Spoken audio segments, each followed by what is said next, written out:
Hello again, it's me Lanning, and welcome to VTV International's weekly culture journal, Culture Mosaic, where we keep you updated with the latest cultural news from around the country.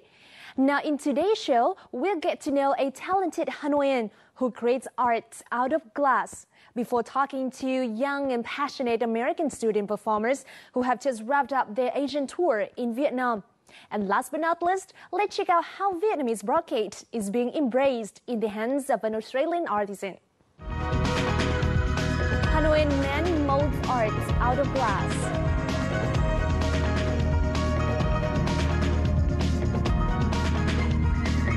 Young Brian University ambassadors share their thoughts.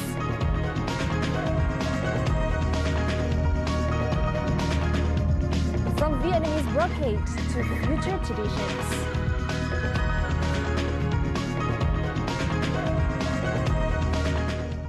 Now, local news comes first with the most outstanding cultural events of the last week.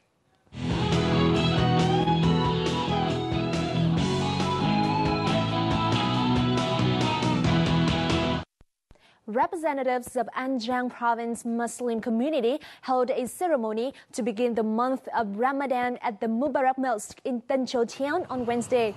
Attending the ceremony were the local authorities' Muslim leaders. Ramadan, which falls in the 9th month of the Islamic calendar, has special meaning to the Islamic Cham community. On these days, Islamic followers from 15 years of age obtained from food and drink during the daytime in order to understand the lives led by poor people and to become better citizens. The Islamic Cham ethnic community in An Giang is one of the province's 4 largest ethnic groups, along with the King, the Chinese, and the Khmer.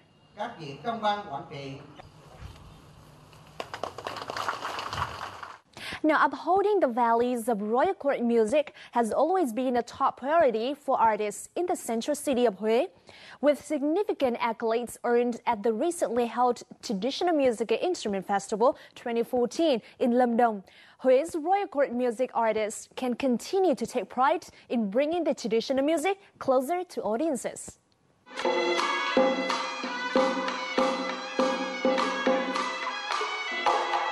This is an excerpt from the ensemble entitled The Worship of Heaven and Earth, one of the pieces that Huế Royal Court musicians performed for the Traditional Musical Instrument Festival 2014, competing against 154 other performances from 25 participating art troupes.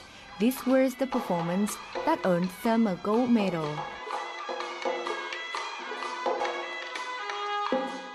Và chúng tôi cũng đã thể hiện hết mình với vai trò là những nhạc công và đạt được cái thành tích phải nói là rất là vui mừng, và cảm xúc chúng tôi là phải nói là không có gì tả được, và rất mong muốn trong cái thời gian tới Bộ Văn hóa Thể thao và Du lịch và những cái đơn vị tạo mọi điều kiện để chúng tôi những người nhạc công tham gia nhiều hơn nữa.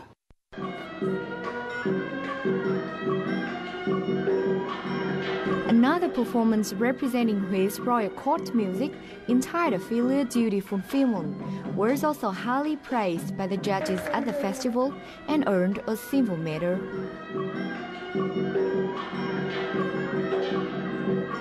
Ban tổ chức cuộc thi đánh giá rất là cao.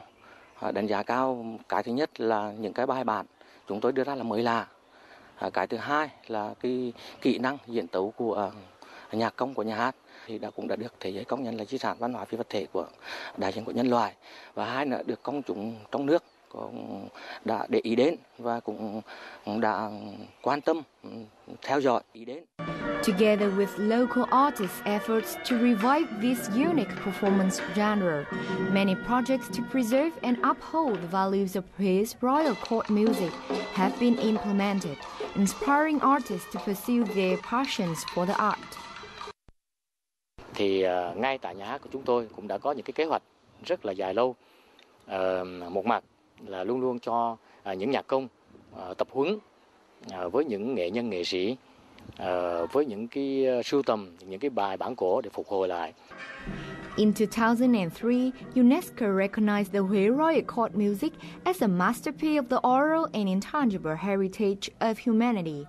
These moves have proven successful in keeping the traditional art alive and bringing it closer to local and overseas audiences. The 6th Sao Mai Điểm Hẹn or Morning Star Rendezvous television singing contest will kick off on July the 4th and will be broadcast live on VTV6. Now, this announcement was made at a press conference on Wednesday afternoon. Also announced at the press conference were the names of the 12 contestants who will enter the final round. This year's television contest will span 8 live shows and will cover various music genres and styles, from pop, rock, and hip-hop to performing duets and foreign songs.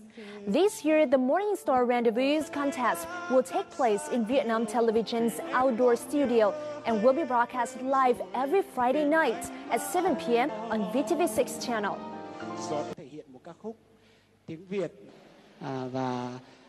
An exhibition of 30 lacquer paintings by Vietnamese artists opened at the State Museum of Oriental Art in Moscow, Russia on Wednesday. The exhibition is the first of a series of activities within the Vietnamese Culture Days in Russia, which is scheduled to run through July the 1st. This is the first time this painting has been presented to an international audience.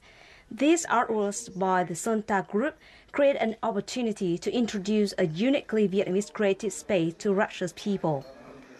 Nhưng ở đây là chúng ta dùng cái chất là cái chất chính, chất nhựa cây. Vẽ ở đây tại sao gọi sơn mài là vẽ bằng mài. Tức người ta phủ xong rồi người ta mài mới lộ ra thì nó mới hình thành tranh. Cho nên cái kỹ thuật nó cực kỳ phải nói là phải rất giỏi thì mới vẽ được loại tranh này. Chúng tôi đem tranh đi là thứ nhất về chất lượng, về sơn ta là phải thuần khiết.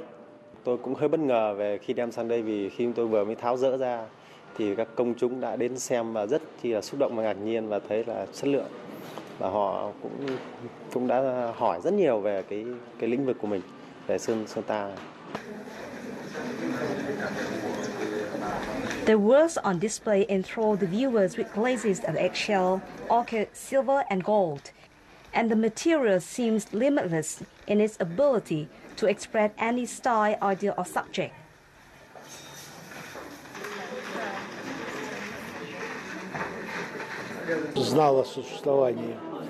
I've heard a lot about Vietnamese lacquer painting, but this is the first time I've been able to see it. I'm impressed by the beauty and form of these paintings, as well as the technique.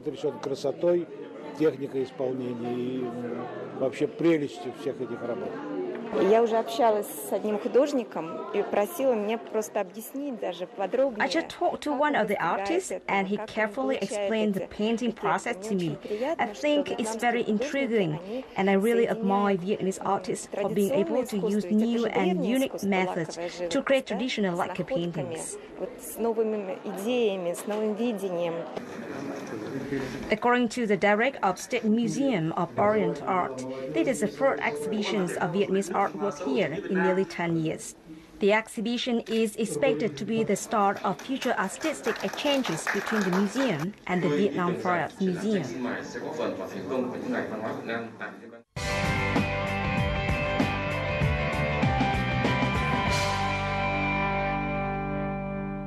Now, you've probably heard of stained glass or even the art of glass blowing from Murano, Italy.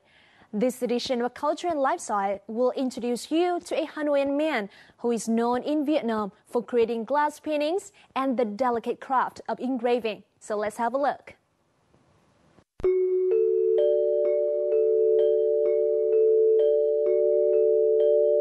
What appears as an illuminated painting is actually all glass, carved and polished to create texture and depth.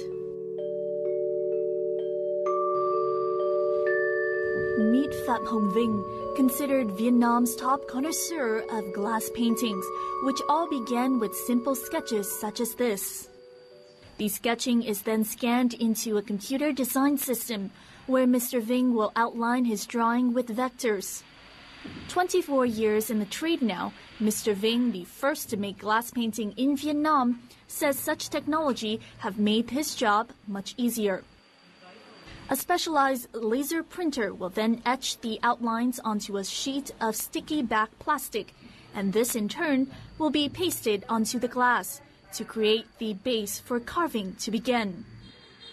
Trước là mình làm nghề gốm sứ và mình tạo ra các cái thể loại tranh sứ, tranh trên cái chất liệu bằng sứ nung phẳng đấy.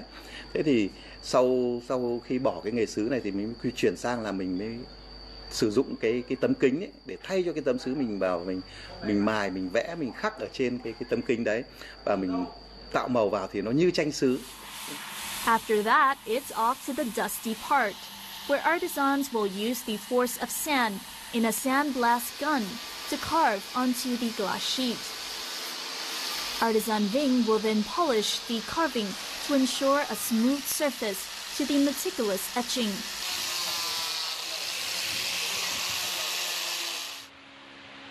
An essential step in the 8-part routine is painting to ensure not only vibrant but also sustainable coloring for the glass. Hai Ha here has been an artisan in Mr. Ving's workshop for 10 years. It's a job that requires artistic eyes, she says.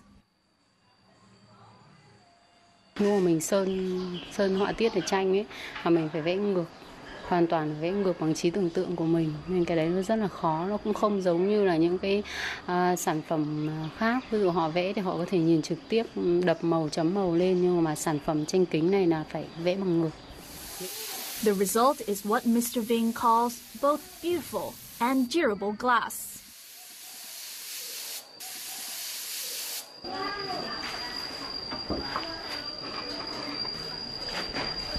Đấy, khi mình sơn ấy, thì là mình chỉ sơn mặt này, nhưng mà khi cái mặt chính ấy là ở mặt bên này. Thế còn sau khi mình vẽ cái màu này xong rồi mình phải cho vào lò, mình nung lên ở 700 độ thì cái màu nó mới chảy ra, nó bám vào cái bề mặt thủy tinh này. Thế và nó có thể chịu được mưa, gió, rồi các loại hóa chất, hoặc là chịu những các cái va đập rất là mạnh. Thì người ta gọi là tranh bền vĩnh cửu. Thanks to their durability, Mr. Ving's glass artwork has been incorporated mostly in housing design, adding fresh splashes of colors and dimension to spaces.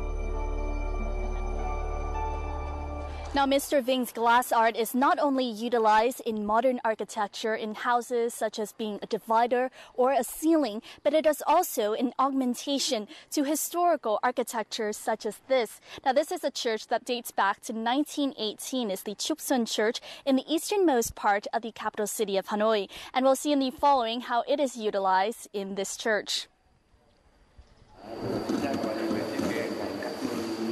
Today, Mr. Ving is meeting with the members of the church to discuss installing new glasswork onto the front window. He has already helped the church to renovate and create glass for many of the older windows. Kính thì nó là kính cường lực, thì có thể là vụt vỡ thì không thể vụt vỡ được, và nó cường lực rất là cao. Một cái tính đặc thù riêng nữa là để khi mỗi người nhìn lên đấy là một cái lời dạy của giới dân, hay là cái nhìn vào đấy là nhìn tượng ta đã biết được, hiểu thêm về đạo hơn. For Mr. Ving, the process of making glass paintings have allowed him to not only strive for high quality and sustainable glasswork, but also to contribute to restoring such long-standing buildings, as well as adding new design features to Vietnam's architecture. Thùy Dương, Vietnam Television, Hanoi.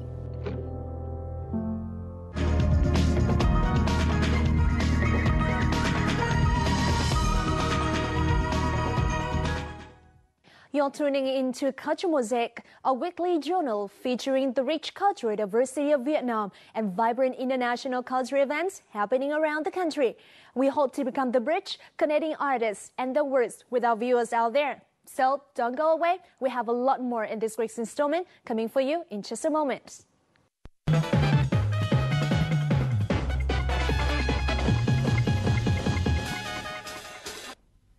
An art troupe of young and passionate students from Brigham Young University in the U.S. state of Utah had just wrapped up their Asian tour in Thailand, Cambodia, and Vietnam. The group is called BYU Young Ambassadors and has spent over 40 years dazzling audiences in 67 countries with their charismatic and energy-packed displays of music, dance, and theater. On the Mic this week has an exclusive interview with the group's artistic directors and 2 performers. In the new 90-minute musical review, audiences had a chance to see 20 of BYU's finest singers, actors, and dancers performing some of the most popular musical numbers from Broadway hits, such as Singing in the Rain, Crazy for You, Brotherly Modern Millie, Into the Woods, Dreamgirls, and Brotherhood of Man. The Young Ambassadors Ensemble is produced by the School of Music in the College of Fine Arts and Communications at Brigham Young University. Brian Booth, the artistic directors, and 2 Brigham Young Ambassador performers, thank you very much for coming to our studio today. Thank you. My first question for you is, why do you choose Vietnam as part of your Asian tour this time? We have a lot of ties at BYU with Vietnam. Through the years, we've been able to come here to present performances. The Young Ambassadors were last here in 1999, so it's been a long time. But other groups from BYU have been here regularly, and our students come here every summer for an internship with the Vietnam Opera Company, and they play in the orchestra. And so we have had these wonderful ties, and we want to continue strengthening those ties because we love Vietnam and the people, and we've had so many great experiences. We want to continue that tradition with BYU and Vietnam. What did you prepare for the 2 performances in Ho Chi Minh City and in Hanoi? We have been rehearsing for about 8 months, since last August, and we perform musical theater pieces from Broadway musicals. We perform songs from Michael Jackson and old songs from the Beatles, lots of Elvis Presley. They're all focused on love. All of our whole show is focused on love and the relationships that we have. So we've been getting this show ready for a long time to be able to come and have it be in a good shape so that we can do the best for the people here. We've taken the time to translate all of the transitions that kind of set up the whole concept of love and the music of our hearts that we need to listen to more often.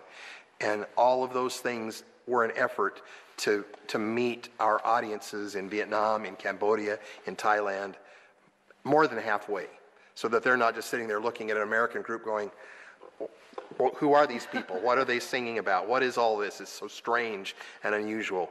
We tried to choose numbers that are very international. I mean, everybody knows Michael Jackson. And the minute we start singing Man in the Mirror, everybody starts singing along out in the audience, you know. So that kind of preparation in advance, I think, has been helpful to meet our audiences. So the main theme throughout the performance is love. Why is love? I think love is the main theme of life. You gotta have heart and music, heart and music get along. You gotta have heart and music, you gotta have heart and music, heart and music make a song.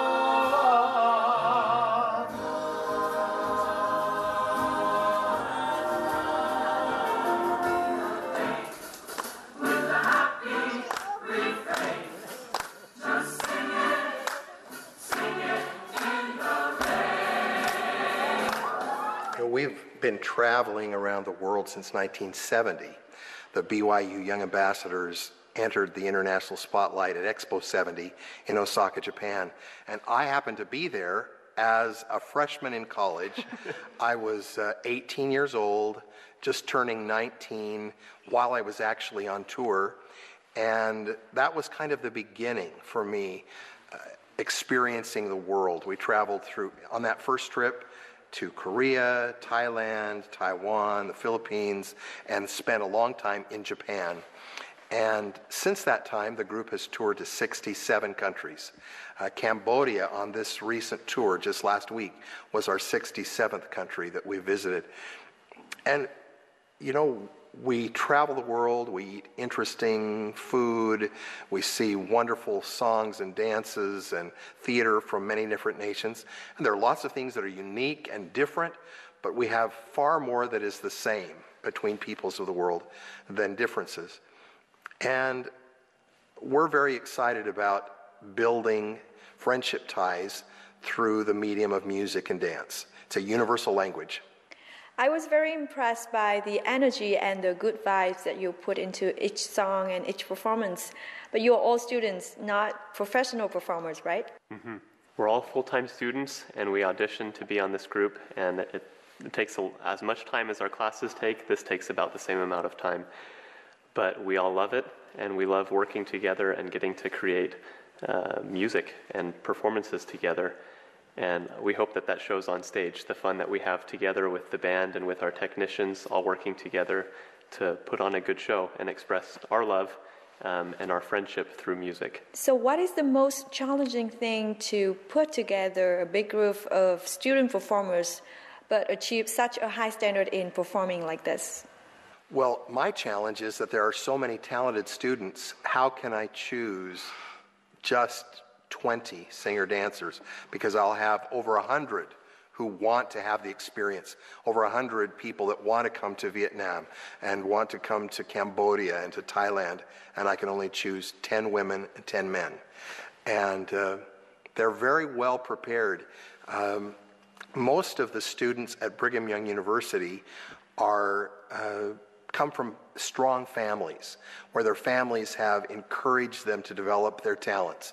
So Bailey had dance lessons when she was a little girl for many years, and singing lessons, and Taylor was involved in school musicals at the local high schools and singing in choirs, and so they're just very involved growing up in all the performing arts, and they've had a lot of personal training. So once they get to the university, if they choose one of the performing arts as their major, then they get really intense in their training and develop a lot of flexibility. So it's a tough job for me to decide who am I going to really take, because there's so many possibilities. I love it. It's amazing. We get to work with a lot of great people, and we get to play in amazing places like this. It's a great experience. So are you a music student? Sort of. I'm studying psychology, but I'd like to do music on the side because I love it. I'm majoring in information systems. Being a member of the Young Ambassadors has always been a dream and a passion for me to do, and so I'm grateful for the opportunity I have to be part of this great group. This is my 4th year at BYU, and this is my 1st year as a Young Ambassador. It is so much fun. It's a dream come true. I've always wanted to be on Young Ambassadors since I was about 6 years old, so it's a lot of fun. My husband's in the group as well, and so that's been a lot of fun to be able to travel together and come to this beautiful land together. Performers also surprised Vietnamese audiences with their final song, Trống Cơm, which they practiced only several days before the performance. Everyone loved it, joined right in with us, clapped along, helped us with our lyrics. Why do you choose that Trống Cơm song to perform in front of Vietnamese audiences? Is there anyone to consult you about that?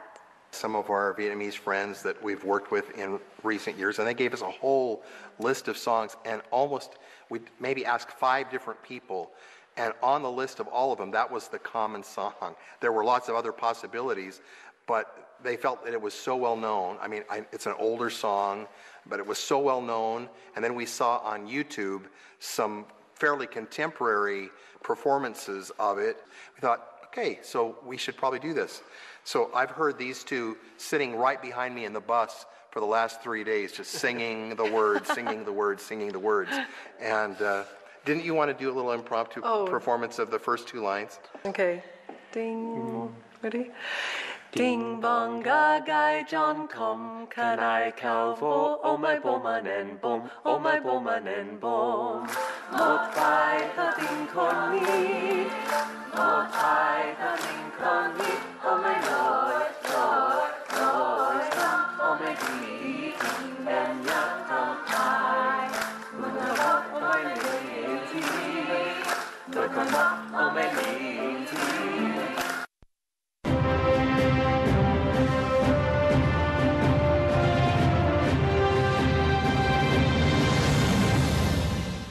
Brocade is an important part of Vietnamese ethnic peoples of vibrant cultures.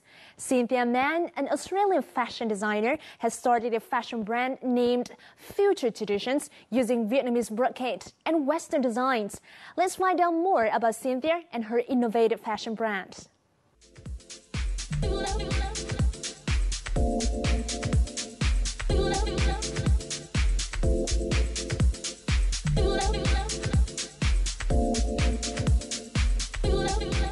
This is the newly released summer collection from Future Traditions. Modern dresses and skirts, elegant embroidery, all laid out on brocade fabric. If you love brocade and want to wear it away from the office to hang out with friends, Future Traditions will offer you the perfect choice. My mother was a fashion designer and my father was a graphic artist, and so I grew up, I learnt to sew as, I was looking for something that reflected my, desire to give these traditional crafts a future. It's kind of giving traditional crafts a future.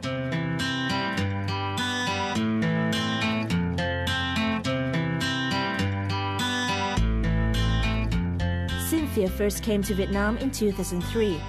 After a few trips through the country's northern mountainous region and a visit to Bắc Hà Fair, she was really impressed by the vivid colors of ethnic people's traditional costumes in the region.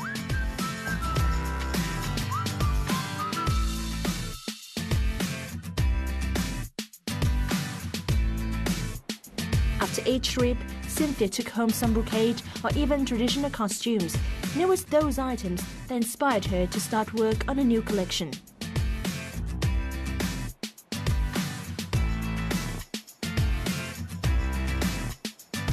Look, I use mostly a lot of batik, turkam, and that's probably the main textile that I'm using at the moment, but I'm starting to use some hand-woven fabrics as well.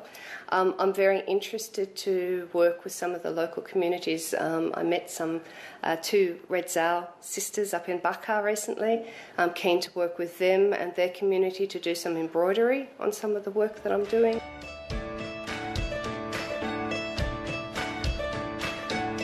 Her passion for fashion and love of Vietnam's beauty have also inspired Cynthia to make accessories for each outfit. These necklaces and earrings are all made from seashells or ceramic pieces collected from Vietnamese beaches. Cynthia always tries to retain the shapes of the seashells, saying the sea has already carved them into perfect forms. This diversity has attracted customers who want to find out more about Cynthia. Many customers, mostly expats, buy Future Traditions designs. They say the designs are not just souvenirs, but also comfortable everyday clothing. The jackets. And with the jacket, what I really like is this bit of Vietnamese pattern that she very elegantly and I think very respectfully has included in the dress. So this is certainly something I will try on and have a look. So it's really good for my work. I work in an office. So for myself, I was particularly drawn to this fine handmade hat, and I hope that it fits. There you go. I'll be sure to wear this when I'm walking through the streets of Hanoi.